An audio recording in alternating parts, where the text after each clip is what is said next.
Good evening. My name is Shannon Haddock, and I am a fiction specialist here at the Hoover Library in Hoover, Alabama.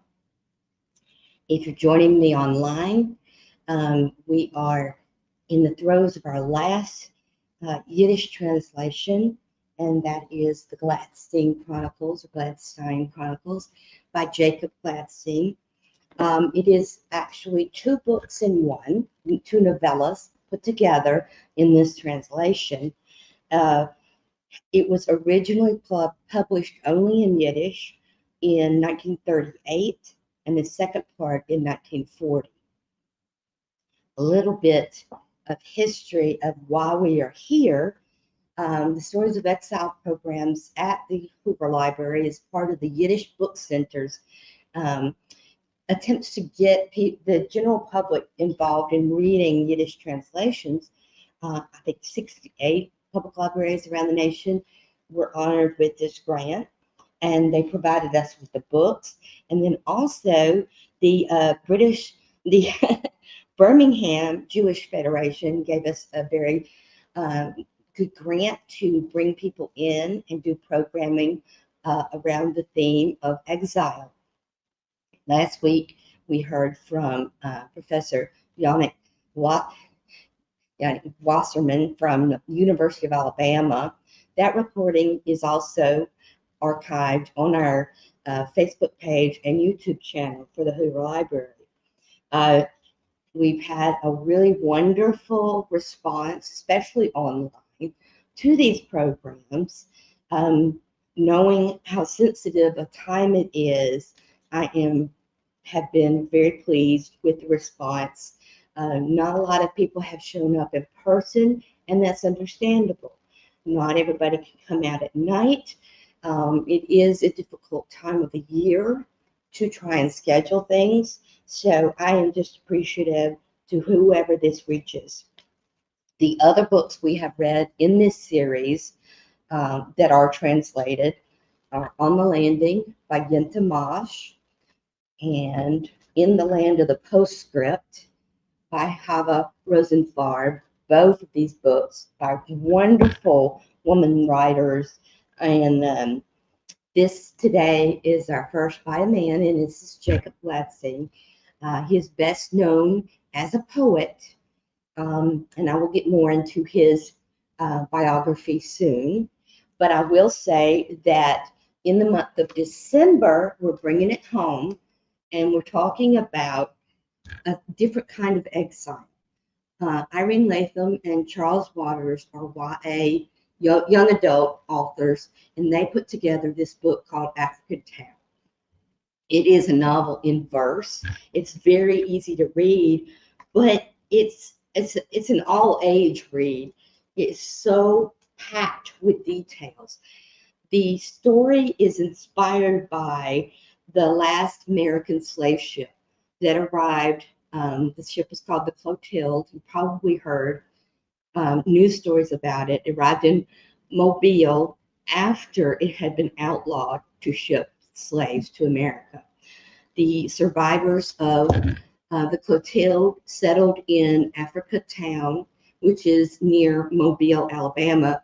And I just heard on the news that the new memorial site or historical center that they've created has won awards already as far as how accessible it is and how nice it is to visit. We will be discussing this book on December 21st at 6:30 p.m. However, the big story is that we're having both authors come and talk on December 19th. This will be at the Hoover Library. Both authors, one, Irene is actually from Oneonta, and Charles is coming over from Atlanta. And I really, really enjoyed seeing them the last time that I saw them present on their book. It's very, very important story, and they make it accessible to everyone. The audience is for teens, so if you have someone in school that might be interested in this story, please get the word out. December 19th, we'll have the authors here starting at 6 p.m. and we welcome everybody to come. Back to the Glatstein Chronicles. I will say that this was a tougher read for me as opposed to the others, because the others were full of love stories, and this one as not as much. In 1934, 37-year-old Jacob Glatstein was called over from Poland to come and say goodbye to his mother, who is dying. He had left Poland when he was 18, I think 17 or 18, and had been living with an uncle in New York City. And he did menial jobs and kind of rose up in the ranks of Yiddish news writing and articles. He tried to get his poetry published and had minor success at first by giving them the author pen name of Clara Bloom. His poetry was accepted when it was authored by a woman, which was strange. Of course, it was all written in Yiddish. And so they started publishing his poetry, and he became known for both his journalism, his articles, his essays, and his poetry.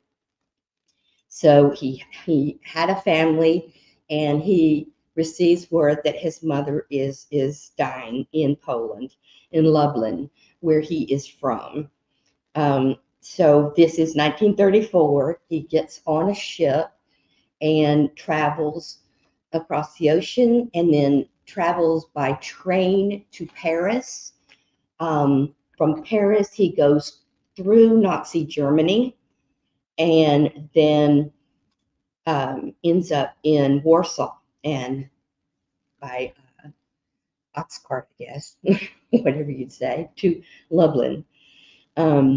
He writes in this book about his experiences on this passage to home. And what's fascinating is that from the research that's been done, it's been the detail he gives, the time frame he gives, they think that it's very autobiographical. The timing, he on the ship, he learns that the very famous Yiddish poet Bialik has died.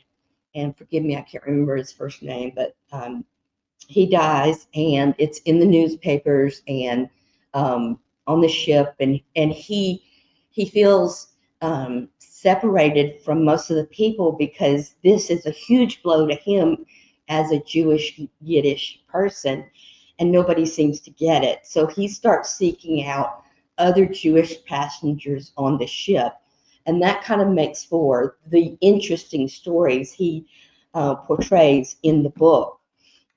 He meets a teacher from Schenectady, and he says the word Schenectady should be Yiddish. It sounds very Yiddish, but it's not.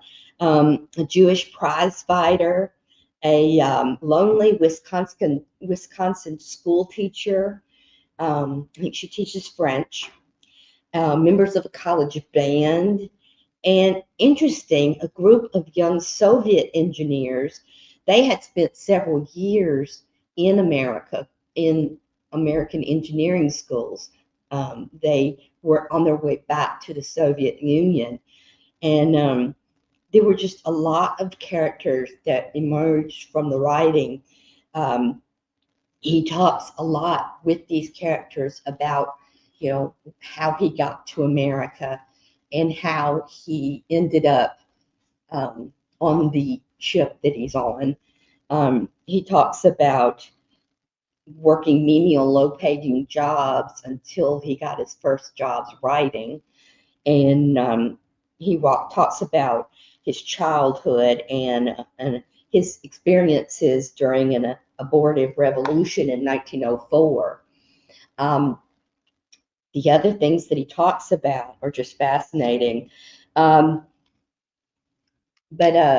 some of my favorite things, and I will go to my notes. The thing about Hoopla, the books are available on Hoopla also. And Hoopla allows you to bookmark and highlight certain passages. So that is very helpful. There's several things that are just really wonderful about the book, his writings, and I'll get into some of the things. And a lot of the people on the ship are talking about how devalued the Jewish life is. He talks about the circumstances by which Jewish lives are lost. And I'm sorry, I'm going through my notes too.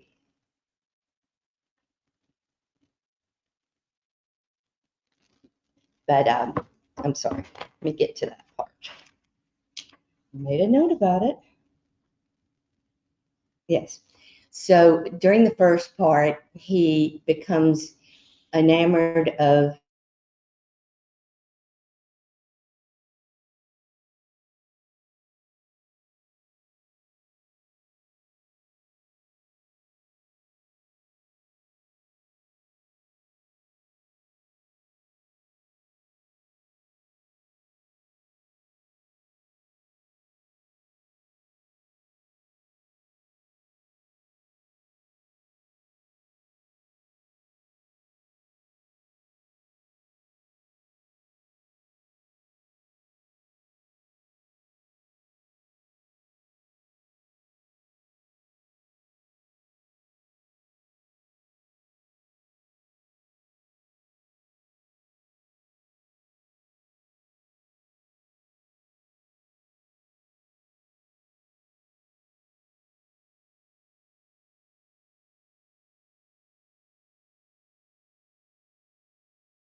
okay, I'm back.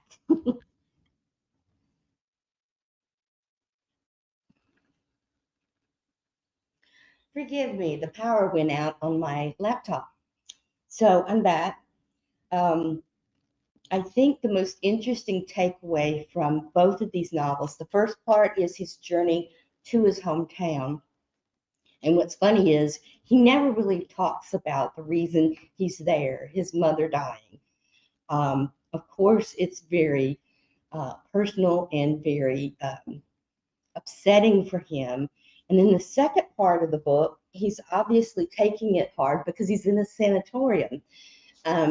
He's resting after being in Lublin. He's in a northern town just northeast of Lublin, I think, at a sanatorium. And the second half of the book talks about being in this sanatorium and meeting people. In that part, I found most interesting his discussions with other Jewish scholars about the state of Poland itself. Um, this book would have been published in 40, and I think by then a lot of Europe and America knew what was happening, but that I don't think it had firsthand accounts like this would have been of the state of people in Poland. Most of his time spent while he was in Lublin for his mother's funeral and at the sanatorium were very poor people from his community who he would have known when he was a young boy, coming to him begging for either money or giving him scraps of paper with people who live in New York City, begging their relatives or acquaintances to send money back. Each one of them talks about the dire conditions. There's no bread, there's no meat, there's no anything. They're having to beg, and even worse. And I don't know that at that point in time, the people in New York realized how bad it was in Poland. The army would have taken pretty much all of the food that was farmed. This was take place in winter, so they're even worse off. The discussions about how proud the shop owner was to send his son to America, and then for that son to build a life in America and virtually forget his father, who is starving in small town Poland. So it's very visceral, the information he has about how these people are suffering. So it's not, a cheerful read, but it's very important body of work. He meets many different scholars that have he brings up a lot of very famous Jewish educators that these different scholars worked under. And I kept going to look these names up, and just big movements in Poland at that time. I think it's very worthwhile. And this collection, we've got lots of hardback books to check out. And it's, as I said, it's also on Hoopla, which is a free app for Hoover residents. This was a wonderful way to see, the very gut level exposure of someone who is going back home during wartime or just before wartime.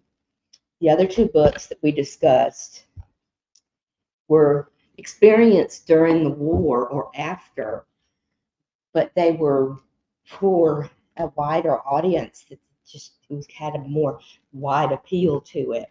Our next book, African Town, it's an excellent read.